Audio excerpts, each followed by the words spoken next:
From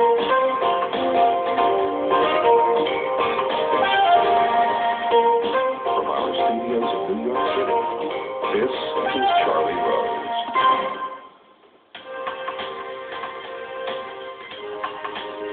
Welcome to our broadcast. Jack Lemmon's 40 years in movies and on stage represent one of the great acting journeys of our time.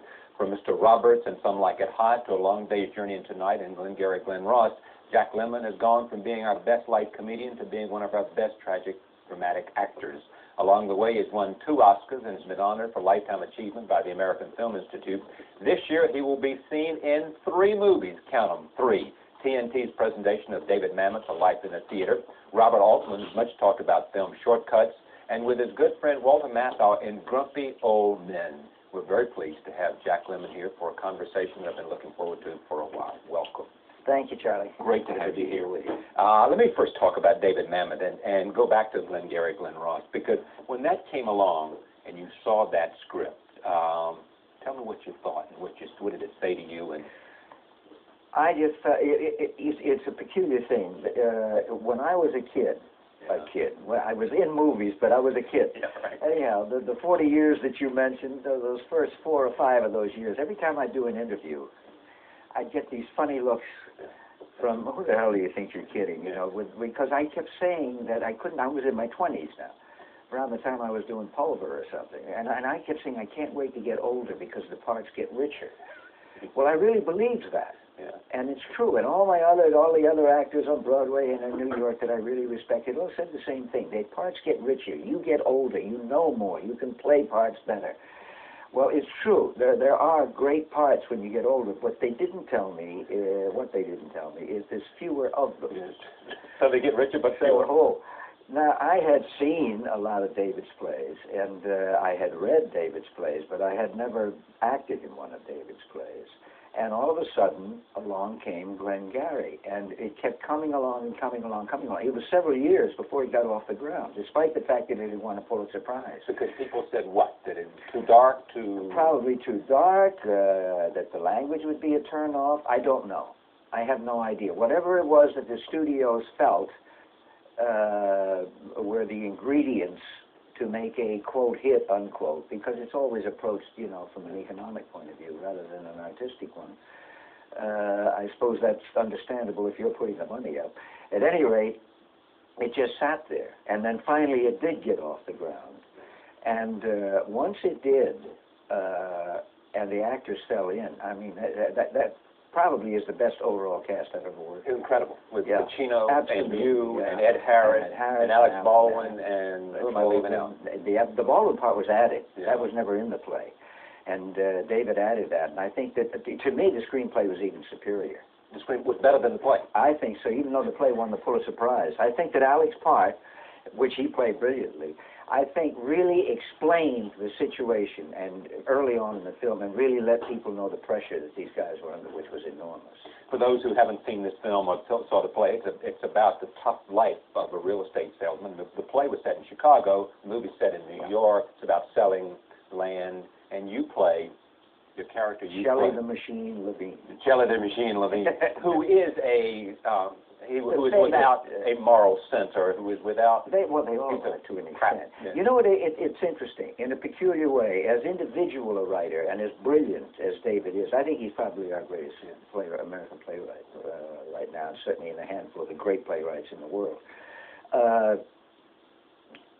As individual as he is still, there is a commonality. Is there such a word as that? Yeah. Anyhow, that's good. It's getting better.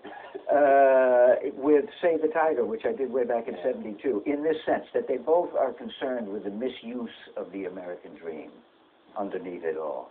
It's the erosion, I think, of ethics and tenets of behavior that we would look up to when I was a kid anyway, that my father would live by. If my father ever saw the way I behaved, and Al behaved, and everybody else in that movie, if he were alive today as a businessman, he would say, I don't believe this.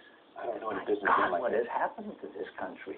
And it's right. What has happened to this country from, you know, there were smatterings of it from the Teapot Dome on, but certainly from Watergate on.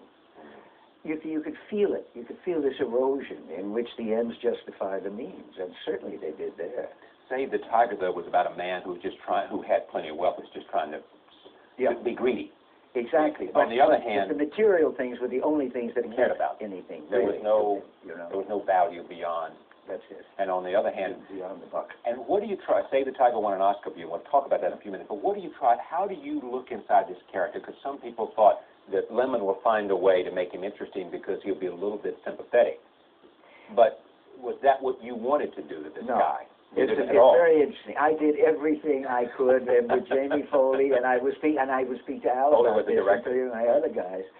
I'd say, if you see me sliding into anything, in any reading, where you think I'm playing it in a way that might gain sympathy, when I could be playing it another way, holler, let me know. I did everything I could not to make the character sympathetic. The first review picked up said, somehow Lemmon made this man sympathetic. He's a terrible human being. And Lemmon makes you terrible. Despicable guy. I said, I'm delighted you made me, that you think I made it. I did everything I could. He's not a nice man. Yeah. I did not like him. I did not like the character in Save the Tiger, but I cared about him. Yeah. Now, when I say I didn't, I cared about him in the sense that you would care about Richard, who was murdering kids and trying to assume the throne and everything else in Shakespeare. Because he's fascinating, and he's interesting, and he is human. Right. Decent people can do indecent things. There's no question about that. It's the erosion of character as much as it is the erosion of the tenets of behavior that we might respect. But somehow or other, poor Shelley is up against it to such an extent that there is a built-in sympathy, I think, no matter how rotten the character basically may behave. Because his life is in balance or something, his survival or whatever. And he has his daughter in the hospital, which is just barely touched on. And he can't even get a bailer out of the hospital. He can't even get the money there. And he keeps saying, well, I'll get the money in the morning. They turn the phone off in her room and everything. I mean, all of these things, it's very hard to combat feeling sorry for a guy like that. And on top of that, Jamie Foley had it raining, pouring rain every time I put my head out the door. So I was like a drowned rat. Yeah. Who wanted you? Was it David Mamet, or was it the director or the producer? I think it was the producer who first wanted me. I guess David was being consulted. Yeah, and you had to go read with Pacino? Yes, but what we were doing then was Al and I were set, and we were now reading everybody else. Okay, you didn't have to audition for this, I guess, is my point. You know, they I wanted would have. You would have. I would have. You saw Absolutely, this was a piece that you said. Absolutely. At this point in my life, I think the two of the most wonderful things that could ever happen to me, especially on top of all the good fortune I've already had, I'm now speaking professionally, would be to get that part of David Mamet's, and then suddenly the next year to get a life in the theater. That's what I'm coming to. Again, to get this second part written by David is just a 1 in a million shot to me. What makes this astounding to me, and to understand it, is here you are with 2 Oscars and 8 nominations and the Tony nominations and all that you have done, both comedy and drama. You're saying, boy, when you get a good script, I mean, it makes your life. I mean, you wake up and you say, this is more than work. This is what they're paying me to do what I came to do, and to use all that I have experienced, all that I have absolutely learned. And you don't get that much. You don't find those kinds of things. See, the worst thing, really, about a so-called successful career, now I'm using success the way we normally use it, which is wrong, but somebody else's opinion.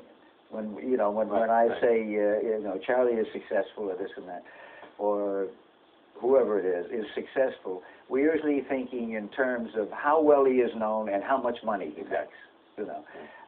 Basically, it should be how you feel about yourself. If I swept streets and I felt that I did it better than anybody else, I could be a very successful man. I remember reading headlines in papers when I was an out-of-work actor in the 40s here in New York. On the front page of the Times, I couldn't buy it, but I would look at it. On the front page of the Times, in the corner of Times Square, it said, "Successful railroad tycoon kills self." And I remember thinking, and I never forgot that, he's so damn successful, why did he kill himself? Because he wasn't successful as a human being. He was not at all happy. Anyhow, now I've blown what you asked me.